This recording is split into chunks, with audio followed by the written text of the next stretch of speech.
Gate static props, get static paths, ये हमने last class में कर लिया था, समझ में आ गया था सबको। अच्छा, नेक्स्ट जेएस के अंदर दो तरह की जो हमारी सर्वर साइड रेंडरिंग जो होती है, जिसमें सर्वर साइड में जो होता है उसमें दो तरह की रेंडरिंग होती हैं, ठीक है। एक उसको नाम हम देते हैं स्टैटिक जनरेशन का, और दूसरे को हम नाम देते हैं सर्वर साइड रेंडरिंग का, ठीक है। सर्वर साइड रेंडरिंग ही है, उसी के अंदर एक और है जो कि प्योर सर्वर साइड रेंडरिंग है, और दूसरी स्टैटिक जनरेशन। अभी तक जो हमने देखी है वो सारी की सारी स्टैटिक जनरेशन देखी है, यानी ये जो गेट स्टैटिक पाथ्स है, ये गेट स्टैटिक प्रॉप्स है, ये सारी की सारी किसका पार्ट है? स्टैटिक जनरेशन का। अब हम देखेंगे जो actual pure server side rendering जो होती है वो किस तरह से होती है, वो क्या होती है। अब दोनों में फ़र्क क्या है, पहले फ़र्क समझ लो, ठीक है, क्योंकि बहुत ज़्यादा सिमिलर है चीज़ें। यहाँ पे फ़र्क बहुत छोटा सा है। जब आप गेट स्टैटिक प्रॉप्स करते हो, इसका मतलब ये होता है कि जिस टाइम पे आपकी बिल्ड है, ठीक है, यानी वही वाली बात जो मैंने लास्ट क्लास में आपको समझाई थी, एओटी और जीआईटी, ठीक है। तो गेट स्टैटिक पाथ्स के अंदर क्या होता है, इसकी पूरी कोशिश होती है कि ज़्यादा से ज़्यादा जो चीज़ें हैं रेंडरिंग के लिए वो सारी की सारी किस पे जाएं? एओटी पे जाएं, ठीक है। और जब हम सर्वर साइड रेंडरिंग पे आ रहे हैं, उसमें क्या होगा, ज़्यादा से ज़्यादा चीज़ें जो हैं वो किस पे होंगी? सारी जीआईटी, बल्कि ज़्यादा से ज़्यादा नहीं, 100% चीज़ें जीआईटी पे होंगी, ठीक है। जो चीज़ स्टैटिक जनरेशन के अंदर अगर कोई चीज़ ऐसी है जो कि जीआईटी पे चल रही है, तो वो सिर्फ और सिर्फ जहाँ पे हमारा डायनामिक कंटेंट है ना, सिर्फ वहाँ पे होगी बस। उसके अलावा सारी की सारी जहाँ पे भी आपने गेट स्टैटिक प्रॉप्स लगा दिया, इट मीन्स कि आपने पहले से अपना डेटा रेंडर करके रखा हुआ है। रिक्वेस्ट के टाइम पे डेटा रेंडर नहीं होगा, ठीक है। अगर डेटा जो है वो रिक्वेस्ट के टाइम पे रेंडर हो रहा है तो उसको हम क्या कहेंगे? जीआईटी। अगर रिक्वेस्ट के टाइम पे डेटा पहले से रेंडर होकर रखा हुआ था तो उसको हम कहेंगे एओटी, ठीक है। अच्छा, यहाँ पे ये जो गेट स्टैटिक पाथ्स है या गेट स्टैटिक प्रॉप्स हैं, ठीक है, पाथ्स को अभी हटा दो। पाथ्स के अंदर तो हम सिर्फ पाथ्स डिफाइन करते हैं बस, और इसका और कोई काम नहीं है। हम कंपैरिजन अभी करेंगे गेट स्टैटिक प्रॉप्स का बस। जब हम गेट स्टैटिक प्रॉप्स का फंक्शन यूज़ करते हैं तो गेट स्टैटिक प्रॉप्स के अंदर क्या होता है, हम किसी भी डेटा को प्री फैच कर लेते हैं और अपने पेज को पास कर देते हैं। नेक्स्ट जेएस क्या करता है, बिल्ड के टाइम पे जब हम npm run बिल्ड की कमांड चलाते हैं, उसी टाइम पे डेटा को मंगवा लेता है और मंगवा के उसको टेम्पलेट के अंदर रख के सारा टेम्पलेट पहले से बना के रख लेता है, ठीक है। इसको हम यानी इसी को हम कहते हैं एओटी। आते हैं हमारे पास जैसे गेट स्टैटिक प्रॉप्स होता है, ठीक है, इसी तरीके से इसी को मैं अभी कर रहा हूँ कॉमेंट आउट। कॉमेंट आउट इसलिए कर रहा हूँ क्योंकि किसी भी एक पेज के अंदर एक तो ये है गेट स्टैटिक प्रॉप्स, और दूसरा जो अभी फंक्शन मैं आपको बताना चाह रहा हूँ, दोनों नहीं हो सकते, दोनों में से कोई एक होगा, ठीक है। यानी कि आप नेक्स्ट जेएस को ये बताओगे या तो इसमें स्टैटिक जनरेशन होगी या फिर सर्वर साइड रेंडरिंग होगी, या तो स्टैटिक जनरेशन होगी या फिर सर्वर साइड रेंडरिंग होगी। तो अगर आपने गेट स्टैटिक प्रॉप्स बताया है तो इसका मतलब ये है कि आपने नेक्स्ट जेएस को बताया था कि स्टैटिक जनरेशन होगी।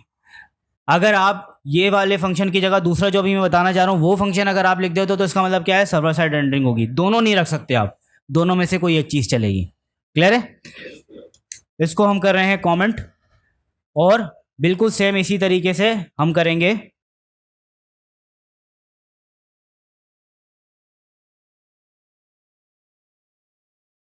Export एसिंग function. और फंक्शन का नाम जैसे कि यहाँ पे गेट स्टैटिक प्रॉप्स के अंदर बहुत ज़्यादा मायने रखता था कि आप यहाँ पे स्पेलिंग मिस्टेक कोई नहीं कर सकते, कोई केस ऊपर नीचे नहीं कर सकते, बिल्कुल सेम यहाँ पे भी वही नाम जो मैं आपको बताने जा रहा हूँ वही रहेगा, गेट सर्वर साइड प्रॉप्स, ठीक है। गेट सर्वर साइड प्रॉप्स के अंदर क्या होता है, यहाँ पे अब जब आपने ये लगा दिया तो अब स्टैटिक जनरेशन यहाँ पे नहीं होगी। हमने इसको ये बताया कि अब आप क्या करोगे, अब आप हर बार जितनी बार भी रिक्वेस्ट आती है हर बार आप नया डेटा फैच करके ही उसको रेंडर करोगे, नया डेटा लाओगे। जो भी हमने इसके अंदर काम डिफाइन किया है वो हर बार री रेंडर होगा हर रिक्वेस्ट के ऊपर, ठीक है। यानी जितनी बार भी रिक्वेस्ट आए हर बार वो डेटा क्या होगा? री रेंडर होगा, ठीक है। अच्छा, ये बताओ ज़रा अभी तक के हिसाब से आपको ज़्यादा बेहतर क्या चीज़ लग रही है, यानी दोनों में से अगर हमारे पास कहीं पे ऑप्शन हो कि हम गेट स्टैटिक प्रॉप्स भी यूज़ कर सकें और गेट सर्वर साइड प्रॉप्स भी यूज़ कर सकें, तो दोनों में से किसको प्रेफर करना चाहिए? गेट स्टैटिक प्रॉप्स को क्यों प्रेफर करना चाहिए? क्योंकि उसमें एओटी चल रही है, हर बार रिक्वेस्ट पे सर्वर को रेंडर नहीं करना पड़ेगा, ठीक है। पहले से रेंडर हुआ रखा हुआ होगा और सर्वर सिर्फ और सिर्फ उसको वो डेटा पास कर देगा, दे देगा, ठीक है। अच्छा, अब गेट सर्वर साइड प्रॉप्स के अंदर भी सारी की सारी सेम वही चीज़ें होती हैं, बस इसके अंदर कुछ डिफरेंसेस होते हैं। वो डिफरेंसेस हम देखेंगे और उसके बाद फिर हम आगे बढ़ेंगे। एक चीज़ वो तो ये है कि इसका और उसका रिटर्न दोनों का सेम होता है, यानी कि यही वाला रिटर्न जो है वो आप इस पे भी रख सकते हो। बस चेंज क्या होगा कि यहाँ पे रीवैलिडेट नहीं आएगा। अब रीवैलिडेट क्यों नहीं आएगा, कौन बता सकता है? रीवैलिडेट हम इसलिए लगाते हैं कि हमारी तो चल रही है एओटी कंपाइलेशन, ठीक है। एओटी के अंदर क्या होता है, पहले से सारा डेटा टेम्पलेट के अंदर रख के सेट होके सेव हो गया, लेकिन अगर पीछे से डेटा बैकएंड से चेंज हो जाता है तो यूज़र तो हमेशा पुराना ही कंटेंट देखता रहेगा जब तक कि नई बिल्ड नहीं बन जाती। तो रीवैलिडेट क्या करता है, रीवैलिडेट टाइम के हिसाब से देखता है कि पिछली बार इस पेज को रेंडर हुए कितना टाइम गुजर चुका है। यानी अगर फॉर एग्जांपल 10 अगर मैंने बता दिया तो 10 सेकंड अगर गुजर चुके हैं तो इसका मतलब ये समझ जाएगा कि अब डेटा को एक बार री रेंडर कर लेना चाहिए, क्योंकि हो सकता है डेटा आउटडेटेड हो चुका हो। सही है, इसलिए हम रीवैलिडेट लगाते हैं। लेकिन सर्वर साइड रेंडरिंग में क्या होता है, यहाँ पे तो हर बार हर रिक्वेस्ट के ऊपर क्या होगा, री रेंडर होगा। अगर हर रिक्वेस्ट पे री रेंडर हो रहा है तो रीवैलिडेट की ज़रूरत रह गई, इसलिए हम रीवैलिडेट यहाँ पे यूज़ नहीं करेंगे, ठीक है। बाकी प्रॉप्स वैसे ही रहेगा, जो भी प्रॉप्स आप यहाँ से पास करते हो वो प्रॉप्स आप उसको आपको ऊपर मिल जाएगा, ठीक है। जैसे हमने देखा था ना, हमने यहाँ से यहाँ पे जो भी प्रॉप्स पास करेंगे यहाँ पे वो प्रॉप्स उस आपको मिल जाते हैं, सही है। अच्छा, अब इसके अलावा इसके अंदर एक मज़े की बात ये होती है कि डायनेमिक कंटेंट जो होता है आपका वो भी सारा का सारा वही चलता है। जैसे मैंने आपको लास्ट क्लास में बताया था कि अगर आप किसी डायनेमिक पेज के ऊपर यहाँ पे यूज़ कर रहे हो तो आप यहाँ पे क्या करोगे, वो डेटा पैराम्स के ज़रिए इसमें से गेट कर सकते हो, ठीक है। यहाँ पे कॉन्टेक्स्ट मिलता है आपको, कॉन्टेक्स्ट के अंदर से आपने पैराम्स निकाले थे और पैराम्स के अंदर आपको एक्चुअल वैल्यू मिल जाती है कि आपके यूआरएल के अंदर क्या वैल्यू आई है, ताकि आप उसी हिसाब से अपने कंटेंट को रेडी कर सको। यहाँ पे भी सेम वही चीज़ सब चलती है, ठीक है। आप यहाँ पे भी कॉन्टेक्स्ट दे सकते हो, कॉन्टेक्स्ट के अंदर आपको सारा कुछ आपको मिल जाता है। यहाँ से आप कॉन्टेक्स्ट ले लो, कॉन्टेक्स्ट के अंदर आपको वही पैराम्स वगैरह सारी चीज़ें आपको मिल जाएंगी, ठीक है। लेकिन यहाँ पे एक चीज़ एडिशनल आपको कॉन्टेक्स्ट के अंदर मिलती है, वो क्या है, अगर मैं कॉन्टेक्स्ट को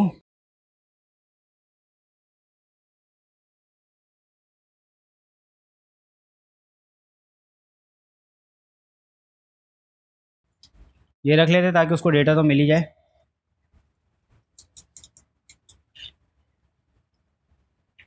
ठीक है, यहाँ पे आ जाते हैं, इसको रीलोड कर लेते हैं, ये डेटा हमारे पास आ गया। अच्छा, अब यहाँ पे लॉग क्या हुआ है, मैंने आपको पहले बताया था कि यहाँ पे इन फंक्शंस के अंदर जब भी आप लॉग लिख रहे होते हो तो वो आपके ब्राउज़र पे नहीं मिलेगा, क्योंकि ये कोड ब्राउज़र पे जाता ही नहीं है, ये सिर्फ और सिर्फ सर्वर पे रेंडर होता है, ये कोड रन होता है, ठीक है। अच्छा, अब यहाँ पर आपको क्वेरी वगैरह ये सारी चीज़ें आपको मिलेंगी यहाँ पर, ठीक है।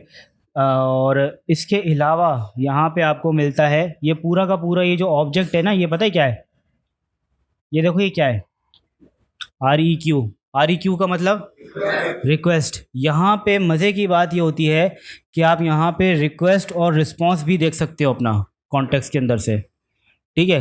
अब ये रिक्वेस्ट और रिस्पांस अभी आपको क्लियर नहीं होगा, अभी हम इसी के अंदर API का सेक्शन पढ़ेंगे, उसमें आपको ज़्यादा बेहतर करके मैं क्लियर करके बताऊंगा। लेकिन बस ये याद रखना कि अगर आप किसी भी जो भी आप रिक्वेस्ट वगैरह जो आपके पास आ रही है उसमें से कोई हेडर आपको एक्सेस करना है, कोई भी वैल्यू आपको गेट करनी है, ऑथेंटिकेशन के लिए बड़े काम की चीज़ है। अगर आपको पहले से ऑथेंटिकेशन देखनी है कि कौन सा यूज़र लॉगिन हुआ है, ठीक है, तो वो सारी की पूरा का पूरा रिक्वेस्ट और रिस्पॉन्स आपको यहाँ पे वो चीज़ मिलती है, ठीक है। आपको रिक्वेस्ट के अंदर से कोई भी डेटा आपको रीड करना है, कुकीज़ का डेटा होता है जो हम ऑथेंटिकेशन वगैरह के लिए यूज़ करते हैं, उसको कंपेयर करवाना है, मैच करवाना है, वो सारे काम आप यहाँ पे कर सकते हो, ठीक है। बस ये बताने का मकसद था इतना, ठीक है। ये वाला जो डेटा है, ये जो चीज़ें हैं, ये कब होती है हमारे पास, जितनी बार भी हमारे पास रिक्वेस्ट आएगी, ठीक है। अब ये देख लो, अगर यहाँ पे तो अभी नहीं पता चलेगा, मैं इसको यहाँ पे कर रहा हूँ Ctrl+C और इसकी बिल्ड बना लेते हैं, ठीक है। किस तरह बनती है, npm बिल्ड बना ली हमने, ठीक है, सारी फाइल्स की बिल्ड बन जाएगी।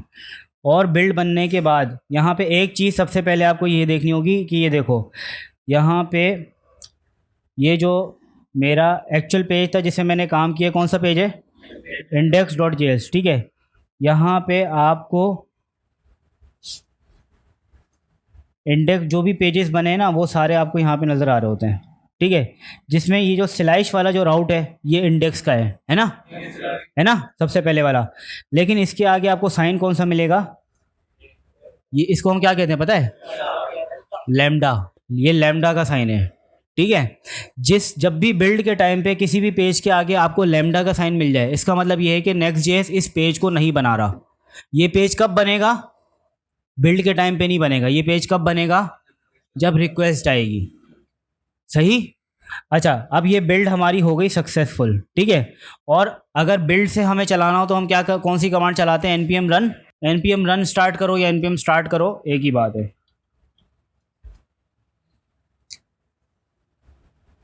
ठीक है। ये 3000 के ऊपर चल गया। अब हम यहाँ से इसको नई 3000 के ऊपर रिक्वेस्ट भेजते हैं। ये देखो ये लॉग आ गया, ठीक है। ये console.log यहाँ पे रखा था हमने गेट सर्वर साइड प्रॉप्स के अंदर। जैसे ही हमने रिक्वेस्ट भेजी वैसे ही आ गया लॉग। इसका मतलब ये console.log कब चल रहा है, हर रिक्वेस्ट पे चल रहा है। मैं दोबारा से इसको रिक्वेस्ट करता हूँ, यहाँ से रीलोड करता हूँ, दोबारा रिक्वेस्ट गई, दोबारा से लॉग आ गया। अब 2 बार लॉग हो गए यहाँ पे, एक ही आया और ये दूसरा आया। आ गया अभी बात समझ में, यानी जितनी बार मैं रिक्वेस्ट भेज रहा हूँ उतनी बार ये console.log चल रहा है। ये console.log उतनी बार क्यों चल रहा है, क्योंकि ये फंक्शन उतनी ही बार चल रहा है। और ये फंक्शन उतनी ही बार क्यों चल रहा है, क्योंकि इसका काम ही है ये हर रिक्वेस्ट के ऊपर एग्जीक्यूट होगा। क्योंकि इसने क्या करना है, इसने सारा का सारा कंटेंट लेके आना है, कंटेंट का इंतज़ाम करना है और उसको अपने पेज को पास करना है। ये हमारे पास आ गई गेट सर्वर साइड प्रॉप्स। अच्छा, अब गेट सर्वर साइड प्रॉप्स, ये बात आपने कल लास्ट क्लास में देखी थी कि अगर हम गेट स्टैटिक प्रॉप्स यूज़ करें किसी डायनामिक पेज के ऊपर तो हमें वहाँ पे गेट स्टैटिक पाथ भी बताना पड़ता है ना।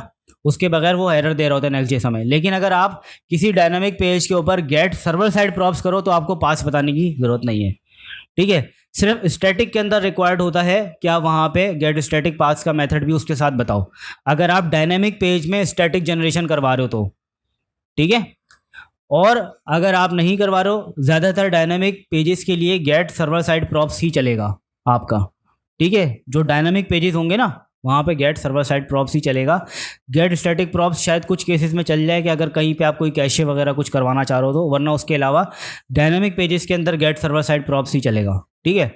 तो डायनामिक राउट्स के ऊपर जब आप गेट सर्वर साइड प्रॉप्स चलाते हो तो हर बार नई रिक्वेस्ट आती है और वो नए डेटा के हिसाब से चेक करता है, मेजर करता है।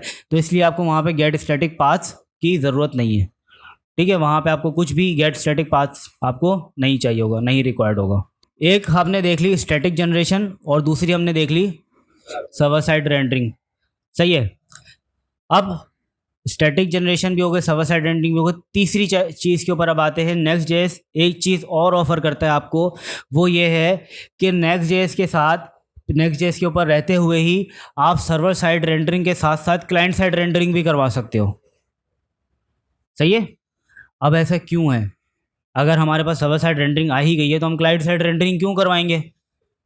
फॉर एग्जाम्पल आपके पास कुछ कंटेंट है, ठीक है। फॉर एग्जांपल आप एक दराज का या कोई ई कॉमर्स वेबसाइट कोई पेज बना रहे हो, ठीक है।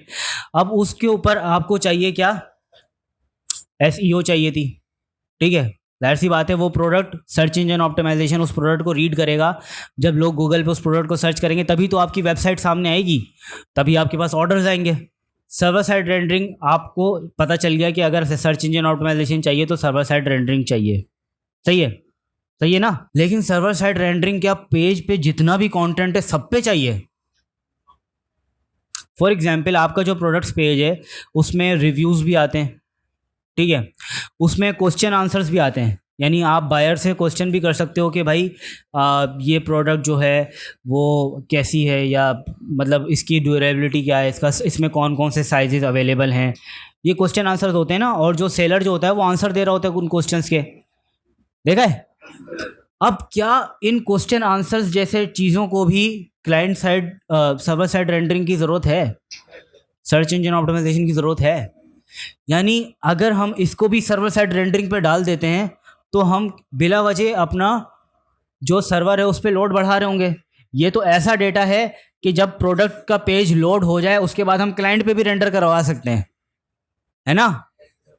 इसका मतलब ये है कि हमें सर्वर साइड रेंडरिंग के लिए जितना data required, search engine optimization के लिए जो चीज़ रिक्वायर्ड है सिर्फ वो सर्वर साइड रेंडरिंग पे चलेगी। उसके अलावा जो चीज़ है वो हम क्लाइंट साइड रेंडरिंग पे वापस डाल सकते हैं। सही है, यानी वो भले से पेज लोड होने के टाइम पे लोड ना हो, बाद में लोड होके आ जाए, कोई मसला नहीं है। और दूसरा एक और प्रॉब्लम क्या आती है कि जितना ज़्यादा डेटा आपका सर्वर साइड रेंडरिंग के ऊपर होगा, आपके पेज को सर्वर से ब्राउज़र पे आने में उतनी ही देर लगेगी। क्यों देर लगेगी? क्योंकि रिक्वेस्ट जाएगी, सर्वर उसको रेंडर करना शुरू करेगा। अब जितना ज़्यादा कंटेंट है रेंडर करने के लिए उतना ही ज़्यादा टाइम लगेगा। ठीक है, आपकी कोशिश ये होती है कि सर्वर साइड रेंडरिंग के ऊपर कम से कम डेटा सर्वर के ऊपर आए, जितनी की मुझे रिक्वायर्ड है, जितनी की ज़रूरत है सर्च इंजन ऑप्टिमाइजेशन के लिए। ठीक है, उसके बाद का जितना भी कंटेंट है वो सारा का सारा मैं क्लाइंट के ऊपर करवा लूँगा। इसकी के अलावा एक और एग्जांपल, आपने अक्सर जो क्या कहते हैं आपके पास वो स्टॉक एक्सचेंज वगैरह जैसे ग्राफ्स देखें आपने, वो क्या होता है हर सेकंड में अपडेट हो रहे होते हैं। क्या वो सूटेबल चीज़ है सर्वर साइड रेंडरिंग के लिए? वहाँ तो डेटा क्लाइंट साइड पे आने के बाद ही लगना चाहिए ना ग्राफ पे, क्योंकि रन टाइम पे ग्राफ चल रहे हैं सारे, है ना। वो सर्वर पर रेंडर करवा के पहले से रखने का फ़ायदा क्या है? जब तक यूज़र रिक्वेस्ट करेगा डेटा फिर चेंज हो चुका होगा। यानी इसका मतलब ये है कि हमें जो ज़रूरत पड़ रही है डेटा रेंडर करवाने के लिए वो हाइब्रिड है। कहीं पे डेटा हमें ज़्यादा फेवर करता है क्लाइंट साइड पे रेंडर कराने में, और कहीं पे डेटा हमें ज़्यादा फेवर करता है सर्वर साइड पे रेंडर करवाने में। तो इसका मतलब हम यहाँ पे नेक्स्ट जेएस पे रहते हुए दोनों चीज़ें कर सकते हैं। अगर नेक्स्ट जेएस हमें क्लाइंट साइड रेंडरिंग भी ऑफर कर रहा है तो। अब client side rendering next JS के ऊपर कैसे होती है? आप ये गेट स्टैटिक प्रॉप्स और गेट सर्वर साइड प्रॉप्स, इन दोनों को हटा दोगे। अगर आपकी रिक्वेस्ट जो है वो आपके कंपोनेंट के अंदर किसी यूज़ इफेक्ट के अंदर रख के आप करवाते हो ना, अक्सर रिक्वेस्ट करवाते हो ना, करवाई थी ना, मैंने पहले भी करवाई थी ना यूज़ इफेक्ट के अंदर, वो सर्वर साइड रेंडरिंग है। जब भी आपने data, sorry client side rendering है, जब भी आपने डेटा मंगवाया है अपना कंपोनेंट के अंदर, यानी यहाँ देखो यहाँ पे जो रिक्वेस्ट की हिट जा रही है किस में जा रही है? गेट सर्वर साइड प्रॉप्स के फंक्शन में जा रही है। इसका मतलब ये रिक्वेस्ट कहाँ पे एग्जीक्यूट होगी? सर्वर के ऊपर। लेकिन अगर इसी रिस्पॉन्स और डेटा को मैं यहाँ से करूँ कट, कंट्रोल एक्स, और इसको मैं रख दूँ यहाँ पे, अब क्या होगा? ये कंपोनेंट का पार्ट बन गया, और मुझे पता है कि कंपोनेंट का जो पूरा का पूरा डेटा है ये कब चलता है? ब्राउज़र पे आने के बाद। अगर ब्राउज़र पे आने के बाद चलेगा तो इसका मतलब ये रिक्वेस्ट कब जा रही है मेरी? ब्राउज़र पे आने के बाद। अगर ब्राउज़र के आने के बाद ही डेटा आ रहा है तो रेंडरिंग भी कब होगी? क्लाइंट साइड पे ही होगी। बस बन गई है क्लाइंट साइड रेंडरिंग। समझ में आया? क्लियर हुआ? अगर कोई भी रिक्वेस्ट, आपका कोई भी डेटा जो आप डेटा फेच जहाँ पे करवा रहे हो, क्या ये चीज़ याद रखना, जहाँ पे आप डेटा को फेच करवा रहे हो, डेटा को सर्वर से मंगवा रहे हो, डेटा को, टेम्पलेट को नहीं, टेम्पलेट की बात छोड़ दो अभी, ठीक है, सिर्फ डेटा की बात हो रही है। जहाँ पे डेटा मंगवा रहे हो, अगर वो गेट स्टैटिक प्रॉप्स के अंदर है या गेट सर्वर साइड प्रॉप्स के अंदर है, तो इसका मतलब आपका डेटा कब कहाँ पे आएगा? सर्वर पे आएगा। सर्वर पे आएगा, और रेंडर भी कहाँ पे होगा? सर्वर पे होगा। ठीक है। लेकिन अगर आपने वही फैच जो आपने चलाया है, जहाँ पे आपका डेटा आ रहा है, डेटा को आप जहाँ पे फैच करा रहे हो, अगर वो आपने कंपोनेंट के अंदर रखा हुआ है, इट मीन्स कि वो चीज़ कब चलेगी? क्लाइंट पर आने के बाद। अब इसके अलावा अगर फॉर एग्जांपल मुझे अगर कोई भी चीज़ क्लाइंट किसी भी पेज के ऊपर सर्वर साइड रेंडरिंग और क्लाइंट साइड रेंडरिंग दोनों चाहिए, तो क्या पॉसिबल है? ये पॉसिबल है? नहीं। फॉर एग्जांपल इसी को मैं कर रहा हूँ कॉपी और वापस यहाँ पे रख देता हूँ, यानी ये वाला पार्ट तो मुझे चाहिए ही चाहिए। सही है। अब सीन क्या है कि देखो ये वाली जो चीज़ें थी ना, ये मेरी सर्वर साइड प्रॉप्स के ऊपर ये वाली चीज़ें चल गई। अब फॉर एग्जांपल मेरे पास एक और रिक्वेस्ट है जिसके अंदर मेरे पास कमेंट्स आ जाते हैं, यानी मेरे प्रोडक्ट पे क्या क्या कमेंट्स हुए हैं। ठीक है, कमेंट्स का डेटा है ना। अगर फॉर एग्जांपल आप फेसबुक जैसी एप्लीकेशन बना रहे हो, उसमें आपको सर्च इंजन ऑप्टिमाइजेशन चाहिए, तो आप सर्च इंजन ऑप्टिमाइजेशन पोस्ट पे लगाओगे, कमेंट्स पे लगाओगे? एक्चुअल पोस्ट पे लगेगी। कमेंट्स के ऊपर तो सर्वर साइड रेंडरिंग नहीं चाहिए ना आपको, क्योंकि सर्च इंजन ऑप्टिमाइजेशन भी नहीं चाहिए आपको उसके ऊपर, वो तो आपका क्लाइंट बाद में लेके आ सकता है। अब एक और, जैसे फॉर एग्जांपल ये जो मेरी रिक्वेस्ट है ना, ये मेरा पोस्ट का डेटा लेके आ जाती है, तो मैंने यहाँ पे रख दिया। इसी तरीके से अगर मेरे पास एक और रिक्वेस्ट है जो कि कमेंट्स का डेटा लेके आती है। जैसे कि यहाँ पे मेरे पास है कमेंट्स और यहाँ पे मेरे पास है पोस्ट। ठीक है, तो पोस्ट का डेटा जो है वो ये वाली रिक्वेस्ट लेके आएगी और ये कब चलेगी, सर्वर साइड के ऊपर। इट मीन्स कि पोस्ट वाला जो भी डेटा है वो मेरे पास पेज जब मेरे ब्राउज़र पे आ रहा होगा पहले से उसमें लगा हुआ होगा। ठीक है, लेकिन ये जो कमेंट्स वाला जो है ये क्योंकि मैंने यहाँ पे रख दिया अपने, ठीक है, इट मीन्स कि ये कब चलेगा, ब्राउज़र पे आने के बाद। यानी कि जब ब्राउज़र के ऊपर index.html का मेरा पेज आएगा उसमें कमेंट्स का डेटा लगा हुआ होगा, नहीं लगा हुआ होगा। ठीक है, कमेंट्स का डेटा ब्राउज़र पे आने के बाद रिएक्ट उसको लगाएगा। ठीक है, यहाँ से डेटा फैच करके लाएगा और उसके बाद उसको लगाएगा।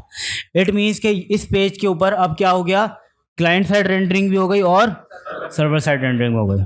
ठीक है, बस इतना समझ लो। सर्वर साइड रेंडरिंग आपकी कब होगी, जब आप डेटा को फैच करवा रहे हो। कब, या तो गेट स्टैटिक प्रॉप्स के अंदर या फिर गेट सर्वर साइड प्रॉप्स के अंदर। ठीक है, और क्लाइंट साइड रेंडरिंग आपकी कब होगी, जब आप डेटा को फैच करवा रहे हो किसी कंपोनेंट के अंदर। अच्छा, अब उसके बाद फिर कुछ चीज़ें अभी हैं। ये चीज़ क्लियर होगी हमारी, यानी नेक्स्ट जेएस के अंदर जो है ये रेंडरिंग से मुतालिक जितना भी कंटेंट था ना हमने सारा कवर कर लिया। ठीक है, रेंडरिंग से मुतालिक हमने देख लिया कितने किस्म की रेंडरिंग हो सकती है इसमें नेक्स्ट जेएस के अंदर। 2 तरह की, client side rendering, server side rendering, और बाज़ औक़ात दोनों भी हो सकती हैं। ठीक है, एक ही पेज के ऊपर दोनों किस्म की रेंडरिंग भी हो सकती हैं। ठीक है, क्लाइंट साइड रेंडरिंग तो सिंपल है, उसमें कोई रॉकेट साइंस नहीं है, बस जो चीज़ आपने कंपोनेंट में रख दी वो क्लाइंट पे आके रेंडर होगी। सही है। अच्छा, जो चेंज आएगा वो कहाँ पे आएगा, वो आएगा सर्वर साइड। सर्वर साइड के अंदर और मज़ीद 2 शाखें निकल जाती हैं। ठीक है, एक स्टैटिक जनरेशन और दूसरी सर्वर साइड रेंडरिंग। सही है। स्टैटिक जनरेशन के अंदर कंटेंट पहले से तैयार होता है, टेम्पलेट पहले से तैयार होता है, और उसके अंदर टेम्पलेट के अंदर कंटेंट भी पहले से लगा हुआ होता है बिल्ड के टाइम पे, जब हमारी बिल्ड बनती है नेक्स्ट जेएस की। ठीक है, जब हम npm रन बिल्ड चलाते हैं ना उस टाइम पे। और जो सर्वर साइड रेंडरिंग है उसमें क्या होता है, जिस टाइम पे रिक्वेस्ट आएगी उस टाइम पे आपका टेम्पलेट और डेटा मर्ज होके आपकी रेंडरिंग बनेगी वहाँ पे, उस टाइम पे रेंडरिंग चलेगी आपकी। ठीक है, रिक्वेस्ट के टाइम पे एक में हो रहा है और एक में रिक्वेस्ट के आने से पहले ही सब कुछ रेडी पड़ा हुआ है। जैसे आप इसकी एग्जांपल ऐसे ले लो कि कुछ रेस्टोरेंट्स होते हैं जो कि अपना खाना पहले से पका के रखते हैं कि अगर कोई भी कस्टमर आए तो उसको ज़्यादा वेट ना करना पड़े। ठीक है, अब मैं पूछूं आपसे ये कौन सी कंपाइलेशन चल रही है, किसकी एग्जांपल दोगे, AOT या JIT? AOT क्यों, क्योंकि खाना पहले से रेडी रखा हुआ है। जैसे कि बिरयानी वाले होते हैं, बिरयानी पहले से बनी हुई होती है, आप गए उनके पास, उन्होंने आपको प्लेट में डाली और दे दी। ठीक है, और इसी तरीके से अब आते हैं हम, जैसे अगर आप पिज़्ज़ा खाने के लिए जाओ, आप पहले पिज़्ज़ा ऑर्डर करोगे, उसके बाद वो पकाएंगे उसको। बात समझ में आई? ये कौन सी है, JIT। बस ये इतना सा फ़र्क है, एक में रिक्वेस्ट के टाइम पे हो रहा है और एक में पहले से रेडी है। अच्छा, अब इसके बाद फिर एक लास्ट चीज़ अब हम कर लेते हैं और उसके बाद फिर हम क्लास को वाइंड अप करते हैं। अच्छा, अब आप में से किसी ने पहले सर्च इंजन ऑप्टिमाइजेशन को देखा है, SEO को देखा है कैसे होती है? कि कीवर्ड्स मेटा है ना, मेटा होता है ना, मेटा का एलिमेंट होता है ना हेड के अंदर जो हम देते हैं, उसके ज़रिए होता है। अच्छा, अब एक प्रॉब्लम बताओ मुझे, फॉर एग्जाम्पल हमने तो सारा का सारा काम किसके लिए किया था, सर्वर साइड रेंडरिंग के लिए किया था ना। क्या हमारे पास यहाँ पे हेड है किसी भी पेज के अंदर? अगर हेड नहीं है तो फिर मेटा का एलिमेंट डालेंगे कहाँ पे सर्वर साइड की रेंडरिंग के लिए। अच्छा, अभी मैं इसको थोड़ा सा क्लीन अप कर रहा हूँ, और ये जो हमारा पेज था यहाँ पे इसको Ctrl+B करके वही डेव वाली बिल्ड दोबारा से चला लेते हैं, क्योंकि अभी हम दोबारा से डेव के ऊपर आ रहे हैं। ठीक है, अब क्या करना है, मैंने ये करना है कि फॉर एग्जांपल ये वाला जो मेरा index.js का जो पेज है, ये जब भी रेंडर हो मेरे पास, तो मैं अपना कोई कस्टम टाइटल दिखाना चाह रहा हूँ इस पेज के ऊपर, मैं वो वाला टाइटल दिखाऊँ। टाइटल का टैग पता है ना सबको, वो कैसे हो सकता है? अब Next.js जो है वो ऑफ़र करता है, जैसे next/link है ना, उसी तरीके से हेड का कंपोनेंट भी ऑफ़र करता है आपको। ठीक है, आप यहाँ पे ये जो आपका मेन डिव है उसके अंदर ही रह के हेड, लेकिन याद रखना ये कैपिटल H वाला हेड है, ठीक है, स्मॉल वाला नहीं जो आपके HTML में होता है, ये HTML का हेड नहीं है।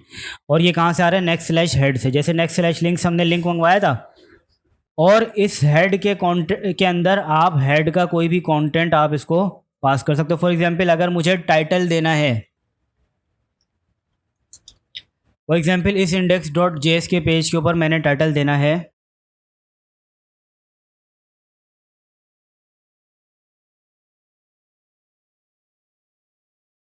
जो भी टाइटल मैं देना चाहूँ उसको यहाँ पे दूंगा और यहाँ पे रीलोड करूँगा तो पहले देख लो लोकल होस्ट 3000 आ रहा था, कंटेंट अपडेट हो गया, टाइटल अपडेट हुआ। और सेम वही चीज़ अगर मैं यहाँ पे इंस्पेक्ट करता हूँ तो इंस्पेक्ट करने के बाद मैं यहाँ पे हेड ओपन करता हूँ। हेड में ऑलरेडी कुछ डिफ़ॉल्ट मेटा जो है वो रखे हुए हैं और ये जो टाइटल है ये मेरा अपना टाइटल, ठीक है, जो मैंने उसको पास करवाया है। ठीक है, जिस पेज से मैं जो हेड पास करवाऊँ मुझे वो डेटा मिल जाएगा। ठीक है, और इसके अलावा अगर मैं यहाँ पे कोई मेटा का टैग भी देना चाहूँ, ठीक है, मेटा का टैग इस तरह से होता है, सेल्फ क्लोजिंग होता है। ठीक है, और इसके अंदर क्या क्या होता है पता है आपको? पहले तो कंटेंट होगा ना, ठीक है, फॉर एग्जांपल इसके कंटेंट जो है वो मैं दे रहा हूँ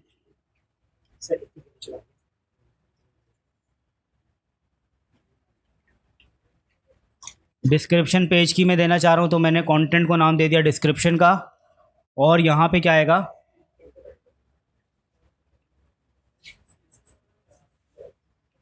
क्या होता है,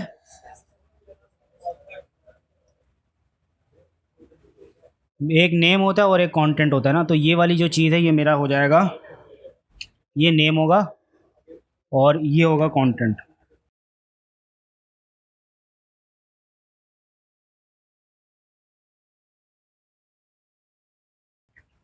this is a dummy page for example. ठीक है, जो भी है, अगर यहाँ पे मैं रीलोड करता हूँ आके, तो आने के बाद मैं हेड को खोलता हूँ और मेरा मेटा ये रहा, आ गया नज़र, सही है। आप चाहो तो वो चीज़ें रख सकते हो। अच्छा, फॉर एग्जांपल ये जो मेरा हेड है और इसके अंदर अगर मैं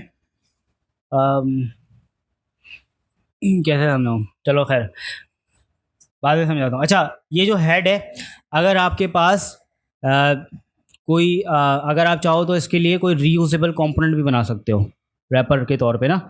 जैसे कि आपको जो भी चीज़ है उसको पास करनी है, फॉर एग्जांपल टाइटल, आप इसको एज अ प्रॉप्स पास कर दो और ये पूरा का पूरा हेड जो है उसके लिए एक नया कंपोनेंट बना के वहाँ से रिटर्न करवा लो। ठीक है, तो मल्टीपल टाइम्स अगर हर पेज के ऊपर आपको यूज़ करना है तो हर पेज पे आपको बार बार ये कोड रिपीटिशन आपकी नहीं होगी।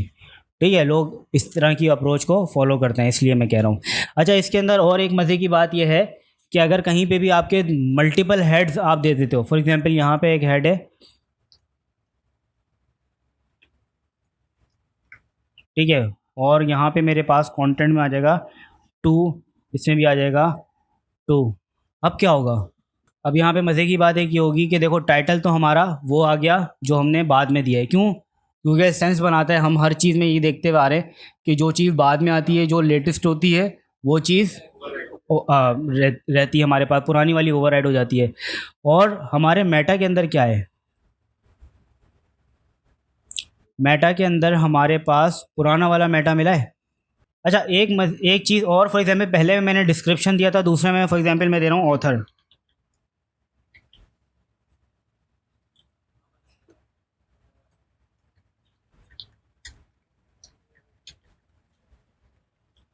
ठीक है, और इसको रीलोड करता हूँ और हेड पे आ जाता हूँ। अब मेरे पास डिस्क्रिप्शन भी आ रही है और ऑथर भी आ रहा है। अगर ये पूरा का पूरा हेड रिप्लेस हो गया था तो फिर ये डिस्क्रिप्शन क्यों आई?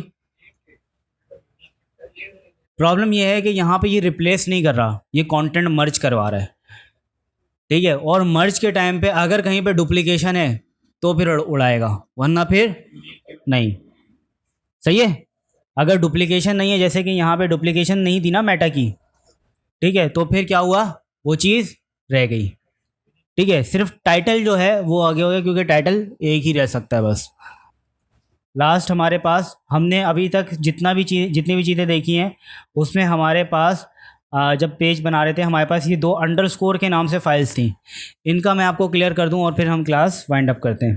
पहली हमारे पास है _app.js और दूसरी _document.js। ठीक है, ये दोनों फाइल क्यों हम यूज़ करते हैं, इन दोनों का क्या काम है। ठीक है, पहले हम आते हैं _app के ऊपर।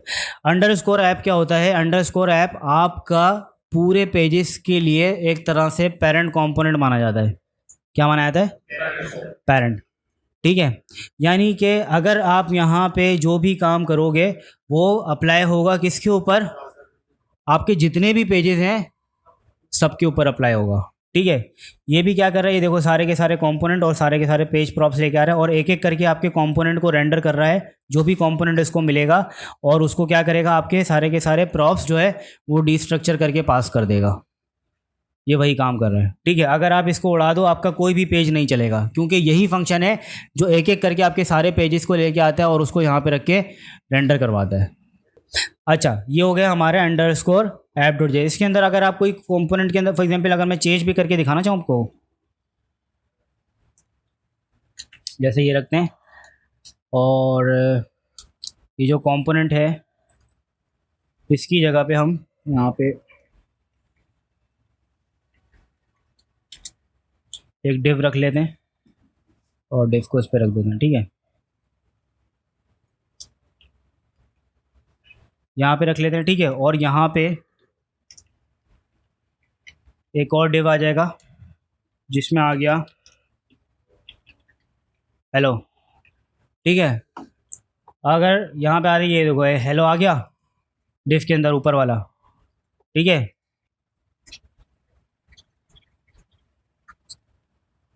आ गया हेलो फ्रॉम ग्लोबल। और ये इस पेज पे नहीं आया सिर्फ, ये हर पेज पे आपको मिलेगा। जैसे कि अगर आप यहाँ पे आ जाते हो data.js का पेज, आप डेटा पे आते हो, देखो इसमें भी मिल गया।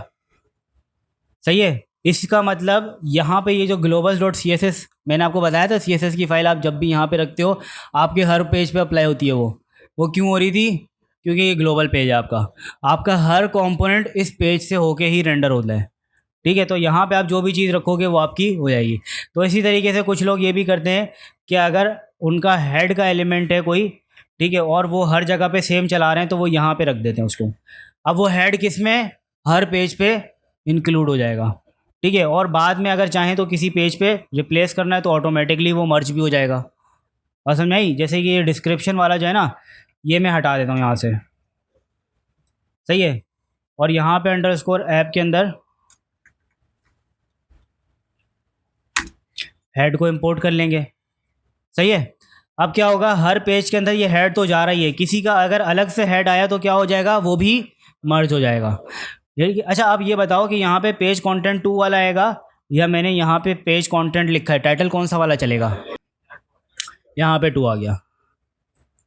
सही है, अब इसके अलावा एक लास्ट फाइल हमारी _document।